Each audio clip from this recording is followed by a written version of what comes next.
Losing someone you deeply love, especially a lifelong partner, is one of the most painful experiences anyone can go through. It's not just the weight of grief that you carry. It's also the sudden flood of decisions that come rushing in when your heart is still breaking. In those moments, it's easy to act out of loneliness, sorrow, or even pressure from others who mean well, but don't fully understand what you're going through.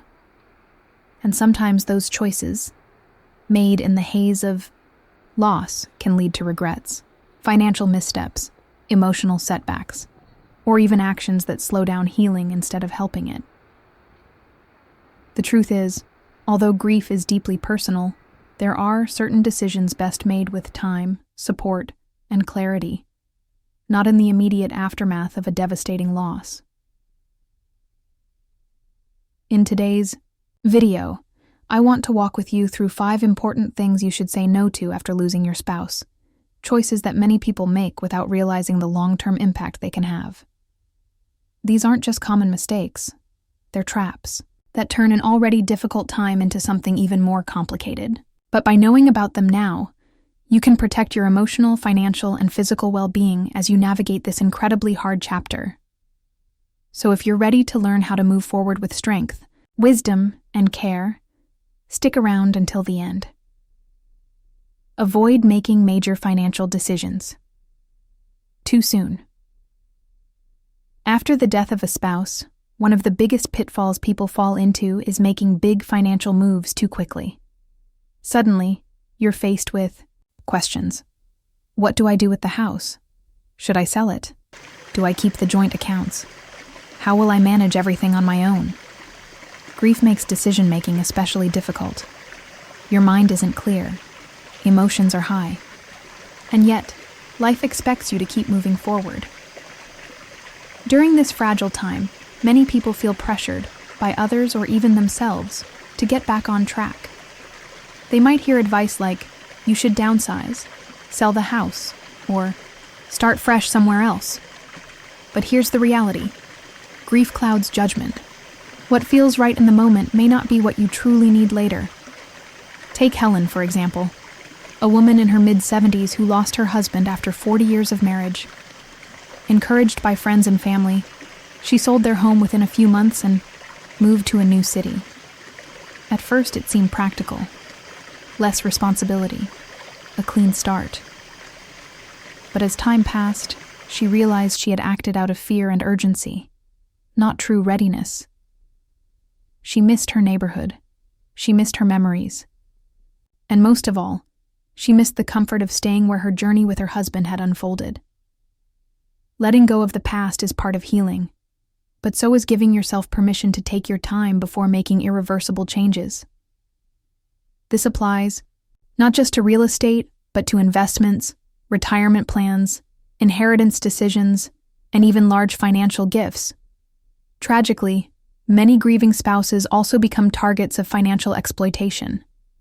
Scammers, opportunistic acquaintances, or even overzealous advisors may try to influence major decisions before the griever is ready. So if someone is pressuring you to sign something, invest, or give away assets quickly, pause, breathe, take space. Most importantly, seek professional guidance from someone you trust. Many experts recommend following the 1-year rule, avoiding any permanent financial decisions for at least a year after loss. Use that time to grieve, to adjust, and to gain perspective. Your future self will thank you. Don't isolate yourself from loved ones. When we lose someone so close, it's natural to want to retreat. Grief is heavy. It's messy. It doesn't always fit into polite conversation. Sometimes the idea of pretending we're okay when we clearly aren't feels impossible. But while solitude is necessary for healing, cutting yourself off completely from others can deepen pain rather than ease it. Human connection is vital, especially during times of deep loss. When we isolate for too long, loneliness can grow into something darker. Sadness that lingers, anxiety that builds, and even physical health issues. Research shows that prolonged social isolation can weaken the immune system, increase blood pressure, and reduce overall lifespan.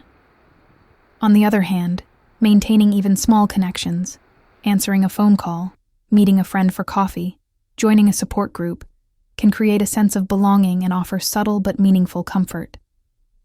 Bernard, a man in his late 70s, stopped interacting with anyone after his wife passed.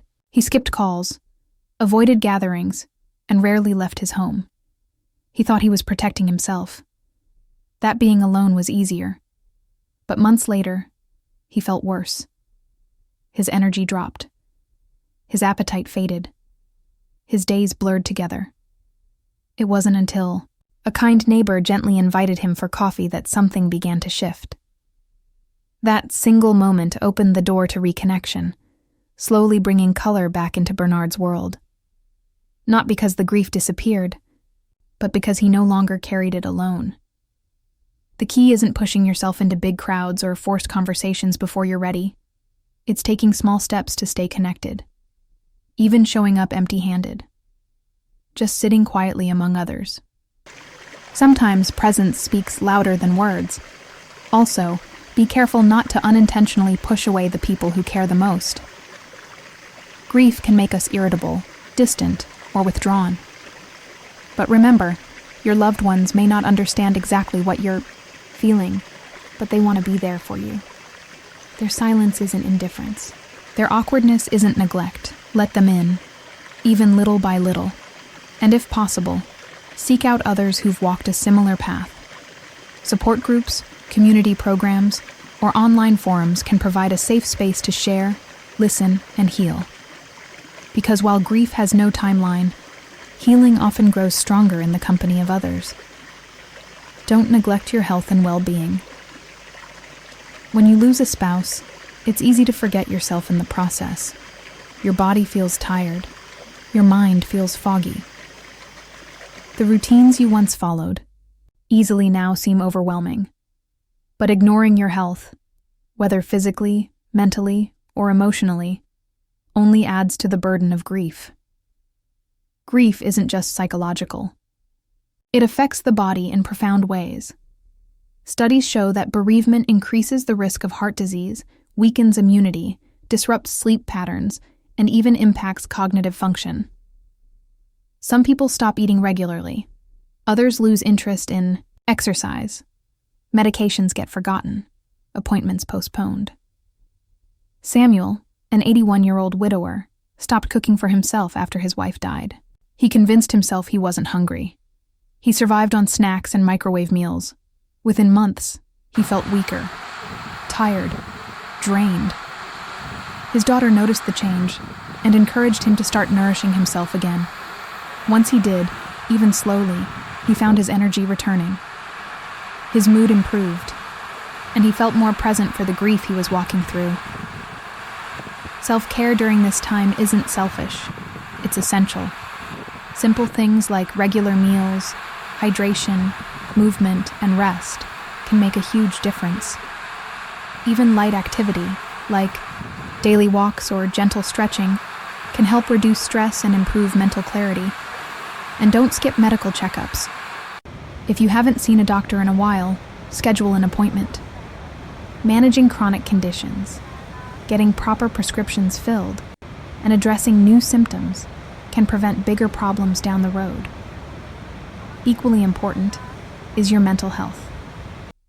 If you're struggling with intense sadness, hopelessness, or persistent anxiety, reach out for help.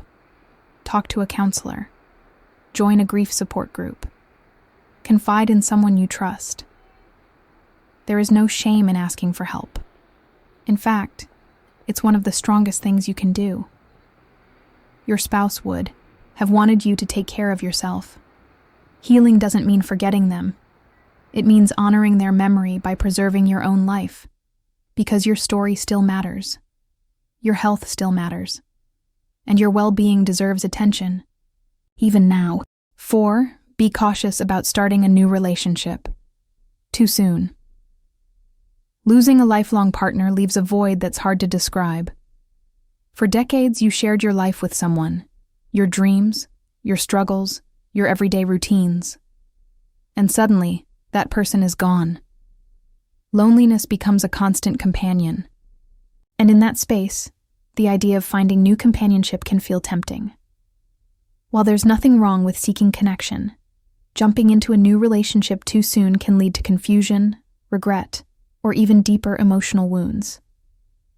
Grief doesn't follow a deadline. Healing looks different for everyone.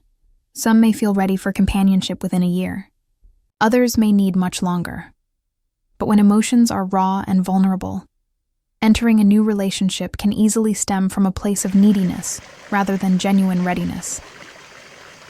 Caroline, a widow in her early 70s, met someone only a few months after her husband passed. At first, the companionship felt comforting. Someone to talk to, someone to eat with, someone to fill the silence. But as time went on, she realized she wasn't emotionally prepared. The relationship grew faster than she could handle, and eventually she stepped away, choosing to focus on herself and her healing. A new relationship should come from a place of strength, not emptiness. Be cautious of people who appear suddenly, offering quick affection or intense connection. Some may have good intentions. Others may not. Unfortunately, there are those who exploit the vulnerability of grieving individuals, emotionally, financially, or otherwise. Trust your instincts. Proceed with caution. Don't let loneliness make decisions that your heart isn't ready for. Give yourself time to rediscover who you are outside of your marriage. Time to sit with your grief. Time to find peace in being alone before choosing to be with someone new. When the time does come, and it may, make sure you're entering the relationship because you want to, not because you feel like you have to. Because the strongest, most fulfilling relationships are built when both people are truly ready. Don't feel obligated to hold on to everything. Deciding what to do with your spouse's belongings may be one of the most emotionally challenging tasks you face. Every item carries a memory. A shirt, a pair of shoes, photos, letters. Each object seems to hold a piece of them. Letting go can feel like losing them all over again. Many choose to leave everything untouched for years. Closets remain full, chairs sit unused, rooms remain preserved exactly as they were. While holding on to cherished items is natural and healthy, keeping everything exactly as it was can sometimes hinder healing. Leonard, a man in his mid-70s, kept his wife's belongings untouched for months. Her clothes, her shoes, her favorite chair. At first, it helped him feel close to her. But over time, he realized that constantly seeing her things made it harder to move forward. When he finally started donating some items, keeping only the ones that truly mattered, he felt a sense of relief. Not because he forgot her, but because he gave himself space to breathe. Letting go doesn't erase your love or your memories. It simply gives you room to heal. Don't rush. Don't force big changes before you're ready. But be mindful of clinging to possessions out of guilt or obligation. Letting go, when done with intention, can bring peace. Consider repurposing meaningful items, turning a shirt into a quilt, creating a memory book from letters, or passing down special items to family members who will cherish them. This way, their presence remains, not as a source of pain, but as a reminder of love that continues beyond loss. Losing a spouse is one of the deepest wounds any of us can experience. It changes everything: the rhythm of your day, the way you think about the future, and even how you see yourself. But amid the pain, remember, the choices you make now have the power to shape your healing journey. Saying no to impulsive financial decisions, isolation, self-neglect, rushing into relationships, and clinging to every possession can protect your heart, your mind, and your future. Take your time. Honor your grief. Surround yourself with care. Because healing doesn't mean leaving your spouse behind. It means finding a way to carry their memory forward, with love, with grace, and with space for your own life to continue. Thank you for watching. If this video resonated with you, please like, subscribe, and share it with others who may benefit from these insights. And in the comments below, tell me, what part of this spoke to you the most? Which lesson do you plan to carry forward in your own journey? I read every comment, and hearing your stories means the world. Until next time, take care of yourself, and know that even in the darkest seasons, you are not alone.